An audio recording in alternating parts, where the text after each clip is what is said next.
Chapter 4. The Box. "What can we eat?" asked Cyrus the next morning. "Eggs or fish?" answered Pencroft. "Where do the eggs come from?" "I found them on the ground," said Herbert. "There were about 20 eggs in one place." "Then we can also eat birds and fruit from the trees." "How are we going to catch birds?" asked Herbert. "We threw the guns out of the balloon. I threw rocks at some birds yesterday, but I couldn't hit them." "We'll make bows," said Spilett. Pencroft found some wood and he started to make a bow with his knife. They now had to learn to use their bows.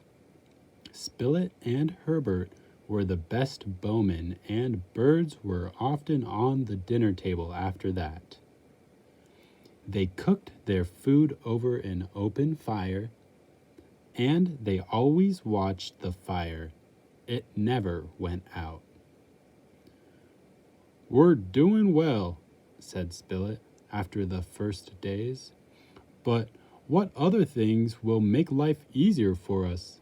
Let's think, and I'll write them in a notebook." That evening, they all thought of things for their life on the island. Spilett wrote them down. Often the sea washed things onto the island. Every day they looked on the beach, in the rocks and in the wood. One man always stayed at the cave and watched the fire. Every day one man climbed to the highest place on the island and looked for signs of life, ships at sea or people on the land. One day, about a month after the great wind, they went south down the beach from their cave.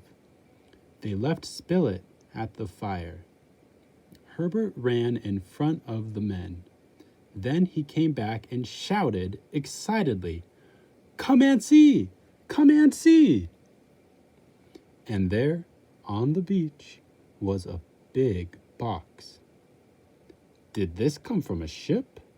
asked Cyrus Smith. "It's very heavy. Why didn't it go to the bottom of the sea?" "Let's open it and look inside," said Herbert. He jumped up and down. Top barked loudly. There were ropes round the box, and they were wet from the sea. Pencroft cut them with his knife. Then Herbert opened the box. Inside the box was dry. "Is this really happening?" said Pencroft. They looked into the box, and their eyes and mouths opened wide. Everything from Spilett's notebook was there.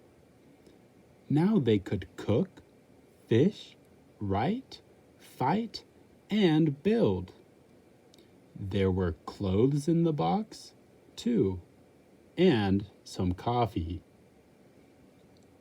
They carried the heavy box back to their cave and showed everything to Spilett. "It's very mysterious," said Cyrus Smith. "There are a lot of mysterious things round here," said Spilett.